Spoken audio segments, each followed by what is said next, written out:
मोनाब्लाबो भिडिअ बानायबावनाय जाबाय आङो मानो होनना बुङोब्ला सोरां नार्जारि बाबुखौ फबनायखौ नोंथांमोनजों भिडिअनि गेजेरजों शेयार खालामलायनो होननानै आङो नेनानै थादोंमोन।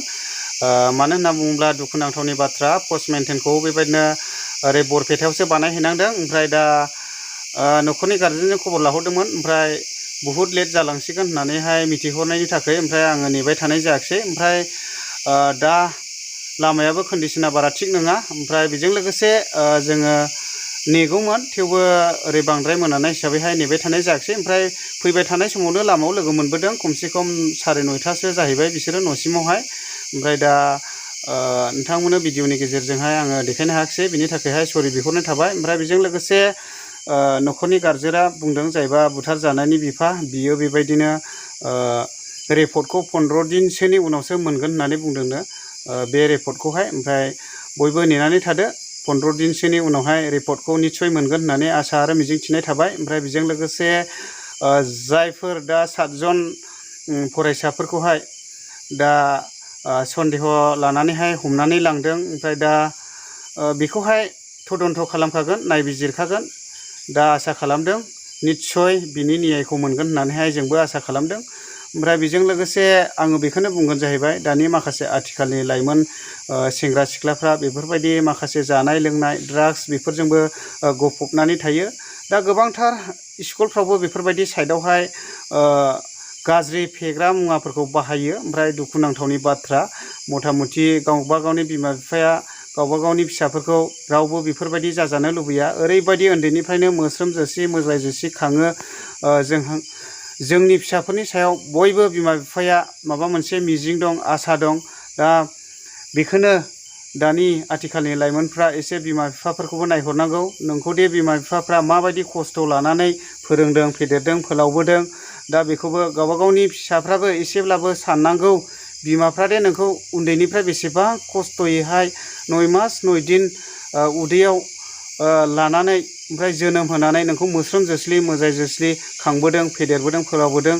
फिसाफ्राबो निस्सय बिमा बिफानि साननाय हनाय बेबायदिनो फिसाफोरनि सायाव आसा खालामनाय बेफोरखौहाय फिसाफ्राबो नायनांगौ।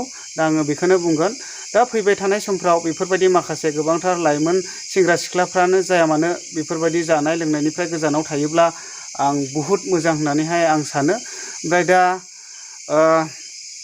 बे जायबा सन्देह खालामनानै 7 जन फरायसाफोरखौ हमनानै लांबाय, दा बिसोरनि सायावहाय ओरैहाय प्रसासनानो बेफोरखौहाय माबा खालामगोन, तदन्त खालामगोन एबा नायबिजिरगोन आसा खालामदों। जायबा बुथार जानाय न'खरनि बिसोरो न्याय मोनगोन होननानैहाय आङो आसा खालामदों। ओमफ्राय बेजों लोगोसे दायो बेबायदिनो गोबाङानो बुंदों जेनेबा स्कुलाव, बे स्कुलनिफ्रायबो गोबांथार गोरों जानानै थांबाय होननानैहाय, मथा मथि जेनेबा बयबो टिचारफ्रानो जा बा वार्डारफ्रानो जा, जेनेबा फादारफ्रानो जा, जेनेबा रावबो गावनि स्टुडेन्टसफोरखौहाय बेफोरबायदि जेनेबा जा होननानैहाय रावबो फोरोङा, जेनेबा मोजाङाखौनो फोरोंनो नाजायो। ओमफ्राय दुखुनांथावनि बाथ्राया बेसो, बबे समावहाय बेबायदिनो गोसो सिङावहाय सानखोमानानै गाज्रि मावखोमायो, बेखौहाय माने रावबो मोनदांस्लाब हाया। दा दुखुनांथावनि बाथ्रा, बे स्कुलावहाय बेफोरबायदि घटना जानानै थांबाय। दा आङो बेखौनो दुखु प्रकास खालामो जेनेबा।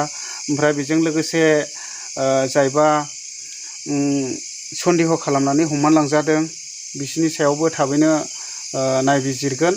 ओमफ्राय बेजों लोगोसे दुखुनांथावनि बाथ्राया बेनो, आङो नोंथांमोनजोंहाय बे जायबा डेड बडिखौ गारनाय बेफोरखौ आङो फुरा देखायनो सानदोंमोन। ओमफ्राय आङो मोनानि समखाय नेबाय थानाय जायाखिसै। ओमफ्राय बेजों लोगोसे एक्सुवेलि बेफोरबायदि गोथैफोरखौबो स्रायैहाय इउटुबावहाय देखायनोबो हाखाया।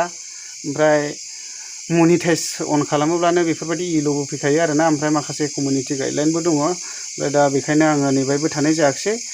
दा बेनो आरो बिनि रिपर्टखौ 15 दिननि उनावसो मोनगोन होननानै बुंदोंनो। दा समासो देखायसिगोन, दा 15 दिननि उनावहाय मा रिपर्ट फैयो। दा आङो बेखिनिखौनो नोंथांमोननि गेजेराव भिडिअ लाबोनानै बे भिडिअखौ दोनथ'नाय जाबाय। गोजोननाय थाबाय। बाय बाय।